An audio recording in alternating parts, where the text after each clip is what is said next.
Technology that was expensive has this curious way of getting better, faster, and cheaper, and as it does, it diffuses out and it transforms the world in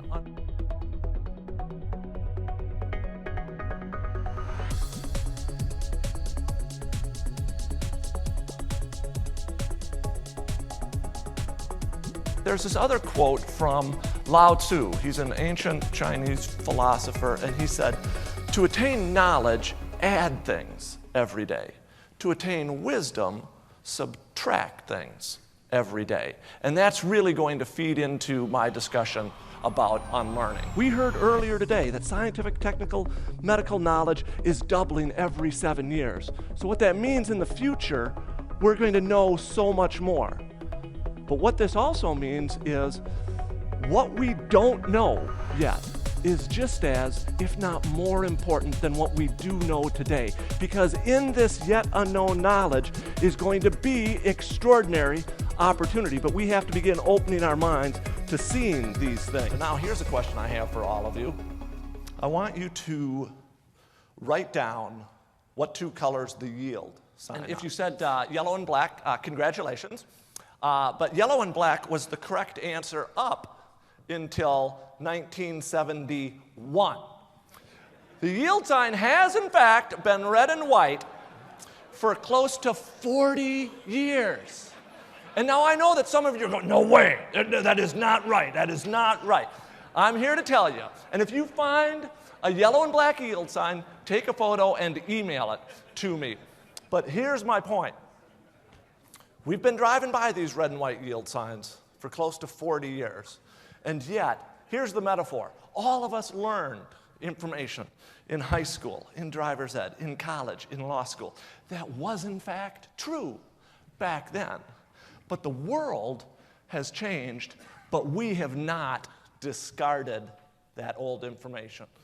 So now, if you got this question wrong, every time you now drive by a red and white yield sign, I want you to think to yourself, what else might I need to unlearn? Ask you, how many of you know who Frances Ethel Gum is? Can I see a show of hands? Very good. For those of you who don't, she's actually one of Grand Rapids, Minnesota's most famous citizens. We know her as Judy Garland, and Judy Garland's most famous movie is Wizard of Oz, and the most famous line from Wizard of Oz is, "There's no place like home." And I think that that is so true. And I don't care if you're in Grand Rapids, Minnesota, Grand Rapids, Michigan, Grand Junction, Colorado, or the Grand Cayman Islands. But before we can see this extraordinary opportunity, I think we have to unlearn our ideas of possibilities. One of the things, if we want to unlearn, we have to constantly challenge our assumptions and the way we see the world. I want all of you to think of a Roman numeral watch, okay? And so, tell me, what do you see when you see the numeral 1? What does it look like? Most people say it's a capital I. And the 2, 2 I's, and the 3, 3 I's, and the 4, an I and a V. Well, that's wrong. That is wrong. In fact, most Roman numeral watches don't have a 3 because it's the date, but the 4 is not an I and a V. It's 4 capital I's. And this is true on every Roman numeral watch. My message to you is it is time to unlearn, and the first thing we have to unlearn is we just have to start seeing all of the extraordinary opportunities that are directly in front of us. And let me just walk you through a couple. A couple years ago, Sony getting its butt handed to them by Xbox. And Sony said, well, we can't compete in the video game industry. They have cornered the niche market on young male teenagers. Well, finally, rather than saying, you know what, we don't have to compete in that area, technology has now allowed us to develop new tools. They created something called the Wii, and they went after an entirely different demographic. And today, the fastest growing demographic in the video game industry is people over the age of 65. Very counterintuitive, but by taking a problem, they turned it into an opportunity. I want you to watch what I do, okay? So everyone put your hands out, clap your hands together, flip them over, okay? Everyone take your right hand up, put it up. So everyone, this is your right hand. I now want you to put it over your left so that your thumb is over your left, okay? So that everyone, and now I want you to clap your fingers together, or the two index fingers. So if you've been watching, you should be able to do this. How many of you can do that? Of us, it's pointing the way forward, but we just aren't seeing it. And we have to start seeing it if we want to be prepared for. And I'm going to take the economy first. So I have another little test for you. I want all of you to picture a lake that you're familiar with, okay? And it is the first day of September, and there is a single lily pad on that lake. It then doubles for 30 days, and at the end of the month, the entire lake is covered.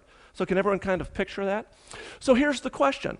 On day 20, what percentage of the pond do you think is covered? Well, the answer surprises a lot of people. It's 1/10 of 1%.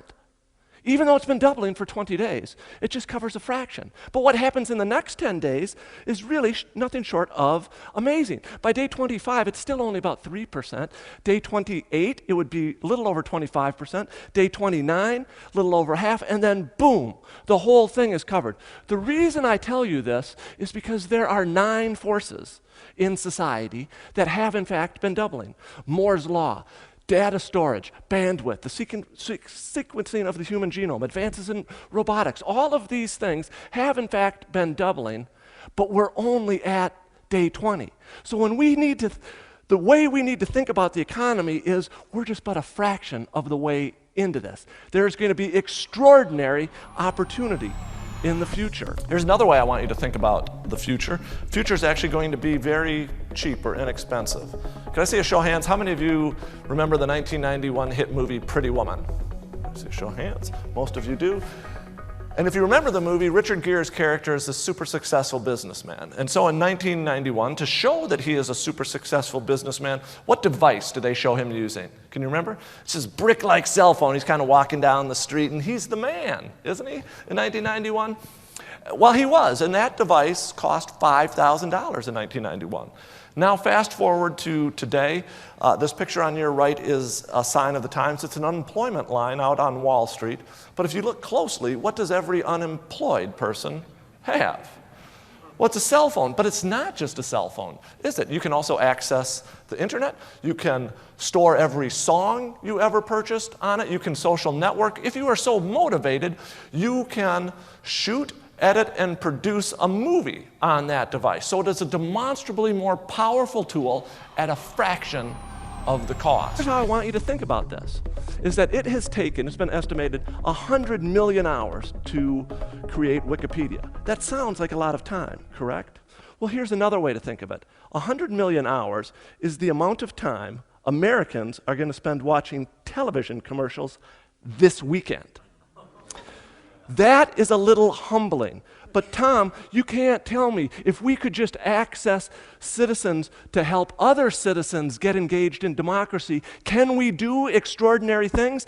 Absolutely. So it doesn't require just reaching out to small subsets. We have to engage everyone just a little bit. It's a fundamentally different way of viewing the opera. With this famous optical illusion. Can I see a show of hands?